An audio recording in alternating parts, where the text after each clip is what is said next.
Hey guys, so this video is going to be on a pretty serious topic and kind of sad at times, so I figured I'd start off with something happy. My kitty. Isn't she pretty? Her name is Angel. I know that might seem ironic, but isn't she pretty? Look at the kitty. Crazy cat lady confirmed. So I wanted to talk in this video about a lot of things, but specifically anxiety and depression. I have made several videos before about these types of things. I feel like I probably delve more into my personal issues on my second channel, my vlog channel, where I kind of open up about my own crazy mess of a life. I was actually recently asked in an interview, what area of my life causes the most stress for me or inner turmoil? Is it money? Is it work? Is it spiritual reasons? They actually thought that was going to be my answer. Or is it personal relationships? And for me, and I'm sure a lot of you probably know this from watching 2 seconds of anything on my vlog channel, that it would be personal relationships. I really struggle in this area because for me, there are very few people that I feel comfortable talking to. It's hard for me to connect with anyone in a serious way. So whenever I do, on rare occasions, make those types of connections, I put a lot of myself into them. And if they don't work out, if I get betrayed in some kind of way, and I'm talking not just about romantic relationships, but friendships, it's very disheartening, and I make the same mistakes over and over and over again because I fail to really see the bad in people. Even though I do see it and I can point it out and talk about it, I can rant in videos, whenever I am meeting real people and interacting with them, a lot of times I try to make excuses for things. I look at the good things and I have blinders on to everything else. But I've kind of come to accept that that's how I am. Maybe over the years I will learn, but right now I'm suffering the consequences of being that way, and it really does get to me at times. I feel like the most difficult thing for me is losing people that I love. And I'm not talking about them dying. I'm talking about, people who I care about, who I love, not really caring about me.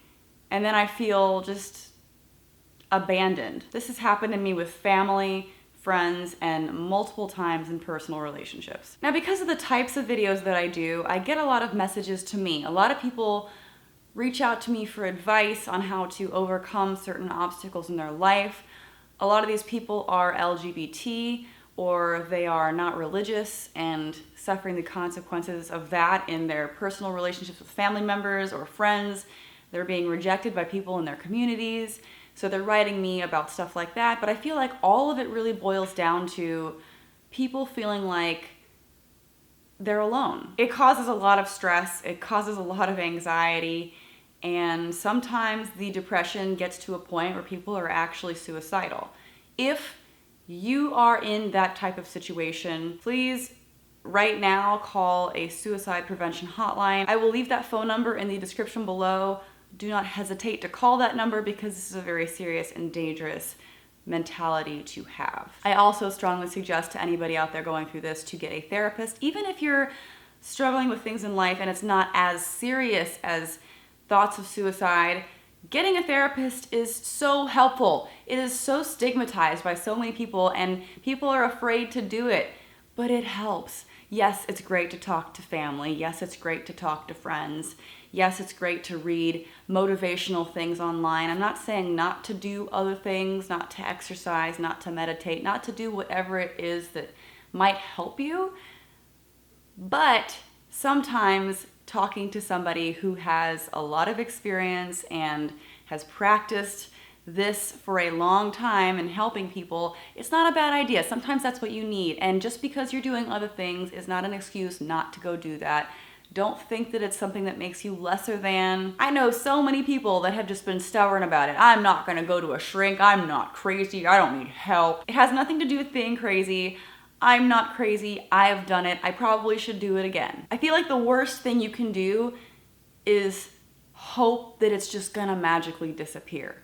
That's not how stuff like this works. You have to do something about it. And that's the biggest step, is just realizing that there's a problem, realizing that you need help, and asking for it. The biggest thing that I hear from people is that they feel like they're alone. And even scarier than that, they feel like they're alone in feeling that they're alone. They feel like they're the only one that feels this way, or that it's really uncommon, or that no one will understand, or no one would be able to relate or help them. And that's just not true. I've even seen people leave really personal comments in the comment section of my videos, and I'm glad that people are able to open up like that, but at the same time I get worried because my videos have like thousands and thousands of comments on them, and I don't see these comments a lot of the times, and other people don't respond, and they just get pushed down, and then this person doesn't get a response, which might reinforce this feeling of no one caring about them, being alone, etc. I've been using this app called Project Toe, and it's where you can actually go on there and leave a comment, people respond, and it's a very friendly environment. Now, I worry also about leaving comments on YouTube because YouTube is a harsh place for comment sections on videos. People aren't always nice, so this app provides a little bit more of a friendly environment for people. And again, the thing with this is that we've all gone through things in our life. Everyone has some kind of struggle. You'd be surprised how many people you can relate to on a personal level, and if I'm not able to respond to somebody's comment, maybe somebody else in here will. I'm gonna create my own support group within the group. If you look for hashtag JaclynGlenn, you'll find my group, and I feel like this would be a better place for people who have concerns about, you know, coming out as an atheist to their parents, friends, family, community, etc. If you're LGBTQ, this is going to be another great forum for that. But this app has a lot of other, you know, sections where you can have these types of discussions that aren't necessarily related to my channel and the topics that I talk about. There's sections on depression, addiction, illness, loss of a loved one, relationship problems, anxiety, depression, body image issues. There's literally a forum for everything on here. So if you go on there and create a profile, I will include an image of my profile page. Add me as a friend. I will be adding every single person back. I mean, you can really help other people or get advice yourself. So you can post on a wall, or you can chat with somebody one-on-one if you add them as a friend. There's just so many different ways you can really use to connect. After this video goes live, I'm going to spend several hours on here adding everybody back as a friend and responding to comments. So I really hope that it can create like a sense of community and, you know, togetherness. And I feel like I've been rambling for a while, but this is just something that's pretty personal to me, and I want to be able to help people, and I want to be able to respond to everyone all the time, always, but I can't. So I'm going to try my best, like I said, on this app to respond to a lot of people after I post this video, but in general, help each other, lean on each other. Say something nice to somebody. When someone is depressed, you'd be surprised how much a little bit can go a long way. Like this video if you liked it, share it everywhere. All my social media links are in the description below, along with a link to the app if you want to download it. Join my group. All right, thanks for watching, and I'll see you guys next time. Bye. A lot of people ask me questions about what happened to me to make me an atheist, at what point in my life did I become an atheist, and there wasn't one catastrophic event in my life